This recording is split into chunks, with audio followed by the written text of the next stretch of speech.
Jadi pada masa tu ada suatu ketika saya terpaksa buat pinjaman semata-mata untuk membayar staf-staf kita yang ada. Kereta yang saya bawa tersebut kita parking dekat rumah saja sebab kita tak mampu nak bayar road tax. Alhamdulillah, bertemu kembali. Pembukaan lebih banyak klinik perubatan, pusat kesihatan dan farmasi memberi peluang pekerjaan kepada doktor-doktor baru serta doktor yang tamat kontrak dengan hospital kerajaan.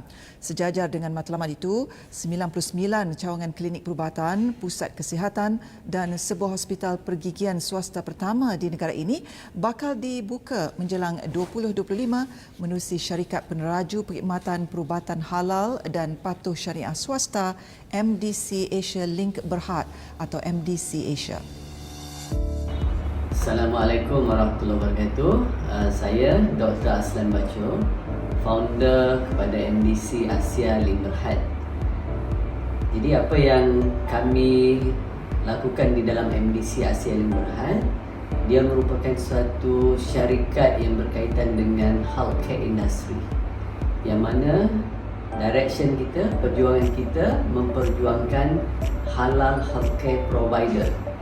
Jadi bila kita bercerita tentang halal, halal bukan saja dari sudut rawatan tetapi dari segi pengurusan, dari segi material yang digunakan, even spiritual, dalaman roh yang kita nak tanamkan di dalam bidang industri kesihatan adalah kita nak warnai dengan berkaitan dengan halal ataupun syariah compliance. Jadi kita meliputi bidang perubatan, pergigian, farmasi dan juga wellness, iaitu confinement dan juga postnatal care. Bermula sebagai seorang profesional dalam bidang kesihatan dalam government hospital kerajaan bermula daripada tahun 2002 sehingga 2009. Jadi start daripada 2009 kita bermula dengan sebuah klinik kecil, dan daripada situlah berkembangnya klinik, cawangan-cawangan, dan pada masa itu kita grow, berkembang secara organik.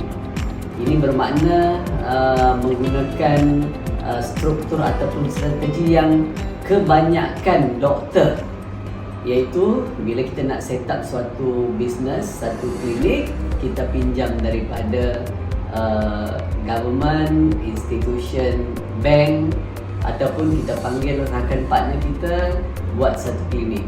Daripada satu klinik tersebut, bila ada keuntungan dan kita buka yang kedua dan ketiga.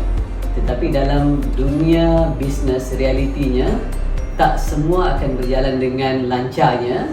Maybe daripada expansion tersebut ada yang mengalami kerugian dan terpaksa ditutup dan kita undur balik ke belakang. Jadi dalam proses kita growth, berkembang, banyak perkara-perkara seperti financial, management team, partnership and then business model tersebut yang kita telah lalui. Dan akhirnya insya-Allah pada tahun 2018 kita decide untuk menggunakan capital structure dalam proses untuk berkembang. Jadi kita menggunakan organik yang ada, yang pengalaman yang kita lalui, dan juga kita menggunakan corporate style, corporate concept, iaitu pre-IPO. Kita invite, buka platform untuk investor boleh bersama-sama dengan kita, dan insya-Allah ini adalah satu perkara yang saya rasa memang different daripada organik yang ada di market sekarang, iaitu klinik-klinik primary care, pergigian ataupun perubatan. Jadi alhamdulillah ada beberapa pencapaian yang kita telah alhamdulillah, yang mana secara organik kita dapat grow daripada satu klinik sehingga sekarang ni ada 15 cawangan. Kemudian yang kedua, dari segi revenue kita dapat capai revenue yang kita target dan juga net profit yang kita sasarkan. Yang ketiga adalah dari segi manpower yang kita ada. Alhamdulillah kita sekarang dah ada lebih kurang dalam 100 staff yang kita ada. Start daripada small dan akhirnya kita boleh mencapai angka 100, iaitu bagi saya suatu pencapaian yang Alhamdulillah saya boleh banggakan. Dan insya-Allah bukan sahaja bangga, tetapi sebenarnya itulah contribution kita. Berapa banyak peluang pekerjaan yang kita boleh buka di dalam industri kita. Dan satu lagi adalah berapa ramai pesakit ataupun klien-klien yang kita serve. Jadi daripada statistik pencapaian kita tahun lepas 2021, lebih kurang hampir 40,000 klien yang kita telah serve kepada mereka. Tetapi secara generalnya 40,000 klien dibandingkan dengan market share di Malaysia itu sendiri, sebenarnya kita masih portion yang kecil. Jadi insya-Allah kita sasarkan untuk maybe kita boleh capai dalam 15 ke 20% daripada market share seluruh Malaysia dalam tempoh 3 tahun terakhir ini, insya-Allah. Jadi Alhamdulillah dengan kejayaan ataupun pencapaian yang kita telah dapat sekarang ini, dia tidak datang dengan bergolek begitu sahaja. Banyak cabaran-cabaran, challenges yang kita lalui. Contohnya berkaitan dengan pengurusan sebelum ni. Bila kita ada 3-4 branch, cabaran dia berbeza bila kita mempunyai 8 ke 10 branch. Jadi pada awal-awal kita mula, kita lah doktor dan kita hanya menguruskan dalam 10 orang staff. Mereka tu berada di depan mata kita. Bila kita buka 3 ke 5 cawangan, kita dah menggunakan prestasi kita, nama kita, dan kita dah start menggunakan doktor-doktor yang ada. Ini bermakna dia bukan direct kepada kita dah. So macam mana kita nak mengawal doktor-doktor yang ada dengan kita sesuai dengan standard yang kita nak setkan. Jadi of course dari segi training, dari segi monitoring, dari segi financial itu sendiri. Pernah suatu ketika dulu kita nak pastikan staff-staff kita dapat gaji sesuai pada masa yang kita tetapkan. Jadi pada masa tu ada suatu ketika saya terpaksa buat pinjaman semata-mata untuk membayar staff-staff kita yang ada. Malah kita sendiri pun tak dapat gaji pada masa itu. Dan pernah juga kereta yang saya bawa tersebut kita parking dekat rumah saja sebab kita tak mampu nak bayar road tax. Sampai begitu sekali. Bagaimana krisis keuangan bila kita urus sendiri, dan daripada situlah kita belajar macam mana kena ada orang accountant, orang finance yang dah start menjaga part-part tertentu. Bagaimana dah start HR department kena wujud untuk menjaga apa yang sepatutnya dijaga untuk staff-staff yang kita ada. Bagaimana department yang kena ada kena menguruskan lembaga hasil, teks dan sebagainya. Jadi itulah cabaran-cabaran yang kita lalui. Kemudian cabaran berkaitan dengan nak grow, kita memerlukan orang-orang lain. Kalau kita sendiri kita tak boleh pergi jauh. Jadi kita memerlukan orang lain untuk grow. So kita perlukan partner. Jadi kadang-kadang dalam bisnes, bukan bisnes tersebut tak bagus, tetapi bagaimana partner yang ada di dalam tersebut, sama ada dia dapat memicu perkembangan kita ataupun sebaliknya membantutkan growth yang kita nak pergi. Jadi untuk memilih partner yang bagus, direction yang sama, aspirasi perjuangan yang sama, itu sangat-sangat penting dalam kita membangun syarikat kita. Ini tidak bermakna partner kita mesti sama dengan bidang kita. Maybe partner yang kita perlukan partner dalam bidang finance, keuangan, yang mana kita dalam bidang kesihatan dia dapat bantu kita dari segi investment, dari segi bank, dari segi direction, fokus ke hadapan, maka kita akan synergistic. So bila kita dapat invite shareholders ataupun orang-orang yang expert dalam bidangnya, jadi saya nampak itu suatu perkara yang kita akan dapat pergi accelerate, pergi lebih jauh daripada apa yang sekiranya kita berjalan dengan seorang diri. Dan saya nak kongsikan story saya awal-awal lagi, bila saya start buka klinik, di mana baru dalam lebih kurang dalam 5 ke 6 bulan buka klinik. Suatu malam, suatu kejadian berlaku dengan saya bila masa saya buka klinik dan staf dah balik. Pada masa tu saya tutup klinik dan tiba-tiba berlaku satu rompakan pada malam tersebut, yang mana kejadian ini berlaku lebih kurang pukul 10 malam. 3 orang datang, tiba-tiba pegang saya, pegang leher, cekik, dan saya pun tak tahu pada masa tersebut. Dan mereka terus memukul saya, dan apa yang saya ingat pada malam itu adalah tikam dia. Jadi pada masa itu saya rasa nyawa sudah sampai di tangan. Kalau bukan disebabkan kasih sayang Allah pada masa itu, mungkin memang dah kena tikam dan tak ada orang nampak pada masa itu. Jadi bila kejadian tersebut berlaku, saya introspeksi diri saya sendiri. Kenapa Allah masih berikan peluang untuk saya masih bernyawa? Apa perjuangan yang saya masih teruskan? So daripada situ saya tanya kepada diri saya, apa perjuangan yang saya nak bawa sebenarnya? Jadi bila masa ke semasa dan saya realise dalam healthcare industry ini, perjuangan yang saya sedang perjuangkan adalah macam mana nak membawa healthcare industry yang menepati, yang berlandaskan syariah. Maka dengan itu kita setkan our vision dalam company kita, leading halal healthcare provider solution.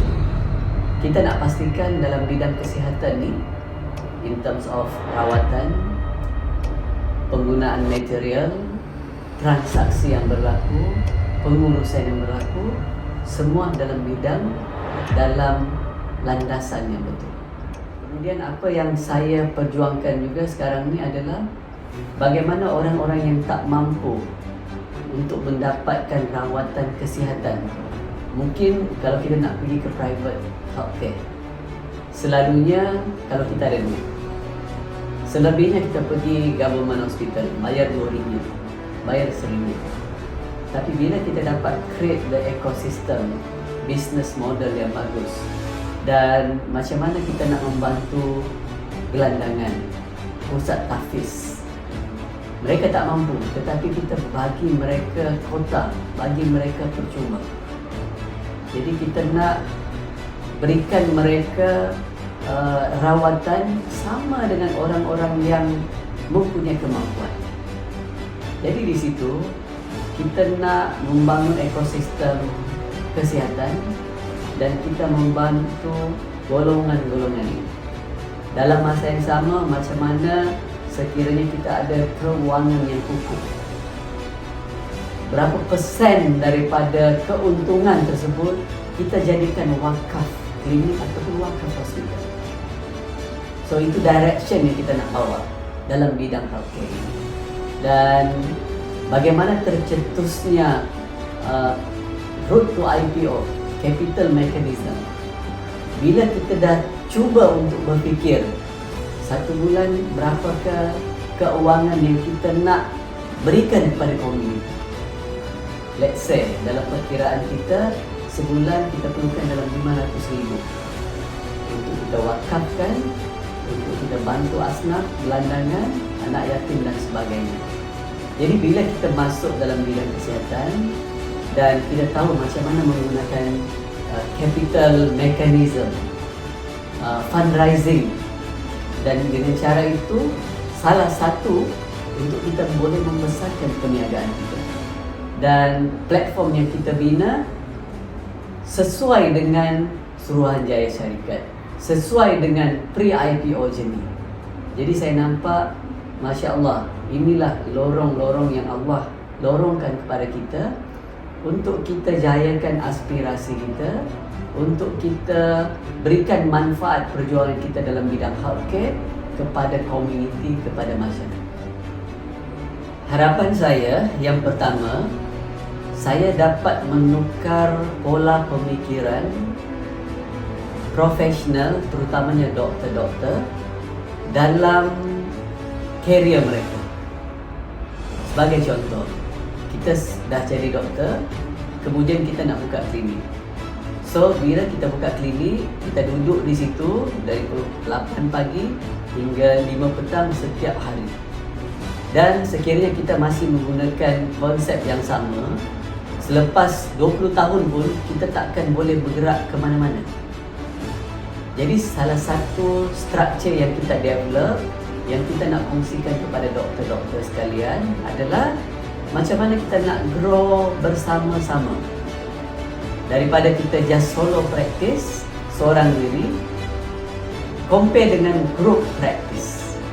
Yang mana bila kita dalam suatu jemaah yang besar, and then doktor-doktor ada share kepemilikan di dalam satu group tersebut. Jadi kita boleh grow membesar, dan kita tak semestinya bila dah umur 50-60 tahun kita wajib duduk di klinik. Pada masa tu kita dah boleh berkongsi kepada junior-junior kita macam mana nak menjadi doktor yang baik, macam mana kita nak menjadi praktis profesional yang baik. Dalam masa yang sama, kita pun dah boleh berada di belakang kami.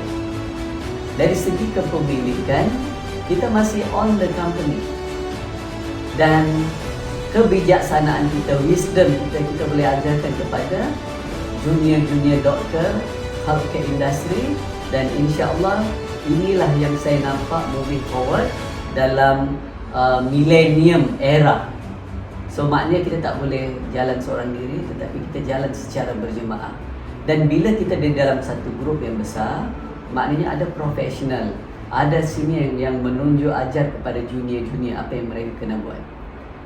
Yang kedua, dalam bidang kesihatan itu sendiri, macam mana kita nak create culture, kita nak memberikan semula kepada komuniti. Kalau kita sendiri, maybe kita punya cakupan hanya sekecil itu. Tetapi bila kita berjemaah, kita boleh build center yang besar.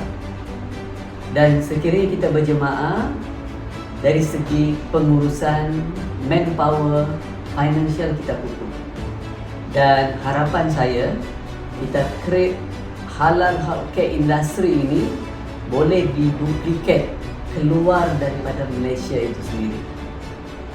Yang mana kita tahu Malaysia ini adalah satu contoh untuk halal hub. Jadi dalam bidang kesihatan, why not kita lah jadi penerajunya. Hospital yang berkonsepkan halal, management yang berkonsepkan syariah compliance.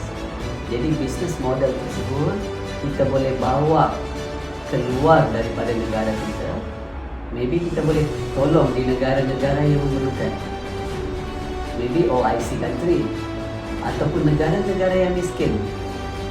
Kita boleh menggunakan konsep wakaf. Kita boleh meningkatkan tahap kesihatan mereka. Sebab kita di dalam bidang perubatan, inilah tujuan kita. Tetapi sekiranya kita tak cukup modal, macam mana kita nak memberikan manfaat kepada orang yang sekeliling? Kalau kita tak ada benda, macam mana kita nak memberikan kepada orang yang memerlukan? Jadi kita mesti ada tim yang kukuh, business model yang bagus, and then niat nawaitu apakah perjuangan kita dalam bidang healthcare itu sendiri. So, dua perkara yang saya harapkan, dan insya-Allah untuk junior doktor, untuk senior doktor, saya harapkan kita dapat bekerjasama dalam bidang kesihatan untuk meningkatkan taraf kesihatan kita. MDC Asia Link Berhad towards IPO 2024, leading halal healthcare provider in Asia 2030. So come join us, we work together to achieve our goal, inshallah.